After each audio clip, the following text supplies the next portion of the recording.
quand nos enfants auront goûté aux fruits de la souveraineté, et que ce sera une souveraineté renforcée, c'est pas évident que le terme noir là, on ne va pas changer le nom. Pourquoi? Parce qu'on a dit que l'Afrique c'est le berceau de l'humanité. Si l'Afrique est le berceau de l'humanité, ça veut dire que l'être humain a pris d'abord naissance en Afrique.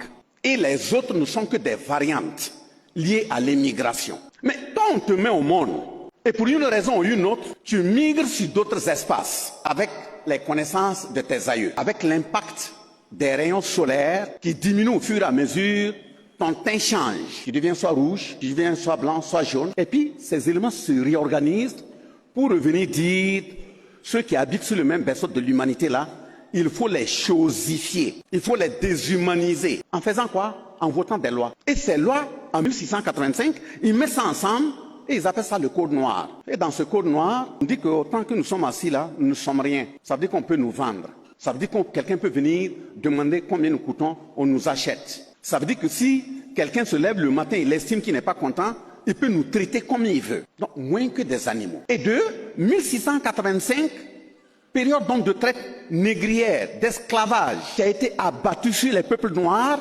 Et quand je dis abattu sur les peuples noirs, il n'y a pas à dire que c'est les Blancs seulement qui l'ont fait. Hein. Les Blancs ont eu leur part de répression, de déshumanisation sur nous. Les Arabes également l'ont fait. Parce que tout simplement, on estime que nous sommes des Noirs, nous sommes moins même que des animaux. Mais au fur et à mesure que les révoltes montaient pour montrer qu'on n'est pas d'accord, ils se retrouvent au niveau des Blancs en 1884 pour dire que c'est parce qu'ils sont ensemble qu'ils arrivent à s'organiser. Il faut les séparer.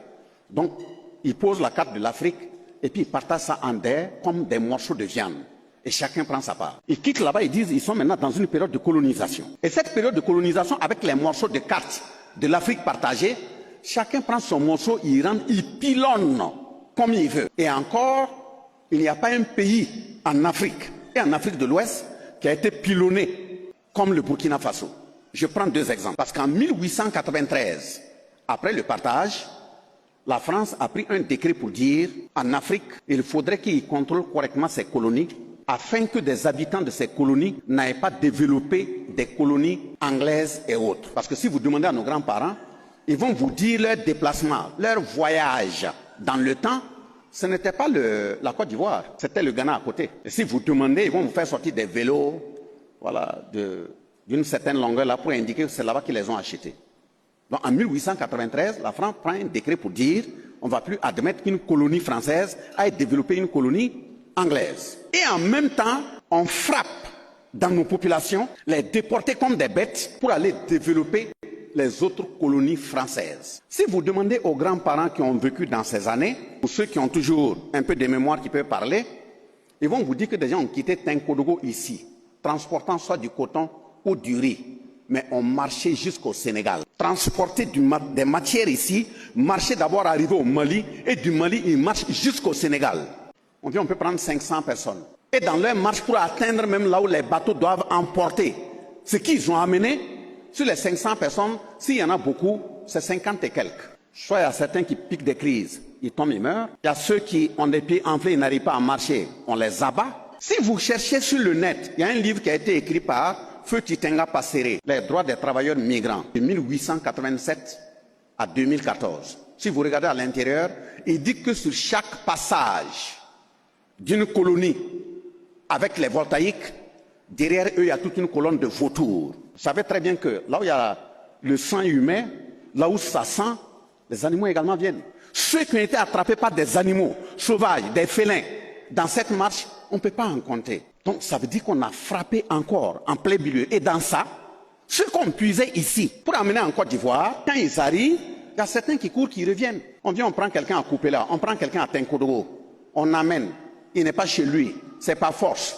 Il veut revenir. Qu'est-ce que la France a fait de façon cynique? Pour dire qu'ils ont des sociologues et des psychologues, ils disent qu'il faut permettre de créer des villages de même nom que le lieu où on les a attrapés par force. Si on appelle le village de même nom que de là où on les a attrapés, psychologiquement, ils vont se sentir chez eux. Donc, en 1933, ils ont pris un décret qui permet de créer les noms des villages de même nom que les villages du Burkina Faso où ils ont prélevé les gens. D'où est parti? Partez en Côte d'Ivoire, vous croisez le nom du village Tenkodoro, vous croisez Koupela, vous croisez Kourougou 1, vous croisez Kourougou 2. Ce ne sont pas eux qui sont partis pour créer des villages parce qu'ils le veulent. Ça a été une initiative malsaine française. Quand ils ont fait ça, mais toutes les crises qui sont venues après, même quand on parle de l'opération Bayiri, on avait cru que peut-être les dirigeants à son temps, qui ont des historiens aussi, allaient interpeller pour dire que la France est la première responsable de ce qui nous arrive. Ça n'a pas été fait. Mais justement, est-ce que ça s'est arrêté là-bas? Ça ne s'est pas arrêté là-bas. On a continué de pilonner notre pays. Et pilonner notre pays depuis les indépendances, je dis bien indépendance formelle, du 5 août 1960 à nos jours, ils n'ont jamais cessé. Pourquoi ils n'ont jamais cessé? Ils n'ont pas cessé parce qu'en janvier 1957, l'Assemblée nationale française a pris une loi. Si vous tapez sur vos portables, vous mettez Organisation commune des régions sahariennes. Vous allez voir ça. Ils ont pris une loi pour dire que leurs géologues ont analysé le sol africain et que dans le Sahara, dans le monde entier, il n'y a pas un coin qui a la même quantité de richesse que la zone qu'ils ont appelée Organisation commune des régions sahariennes. Et cette zone, c'est une partie du Mali, une partie de la Mauritanie, une partie du Niger et une partie du Burkina qui vient jusqu'à Kaya. 1957. Parce que quand on analyse effectivement le fond, ce que cette zone contient comme richesse, or, diamant, uranium, pétrole, ils ont même découvert que la nappe souterraine, ça veut dire la nappe d'eau, la fracture interne qui contient l'eau, même si on bloque tous les robinets du monde, si on commence à exploiter cette nappe souterraine, elle peut alimenter le monde entier pendant un siècle. Vous imaginez? Ça quitte la Mauritanie, passer par le Mali, les fragments au Niger, le Burkina Faso, ça va jusqu'en Égypte, traverser Éthiopie, etc. Ils sont au courant de tout ça. Donc quand ils viennent, pour dire qu'ils viennent pour défendre les droits humains, ils viennent pour s'installer dans le Sahara, dans le Sahel, que c'est nous qui veulent défendre.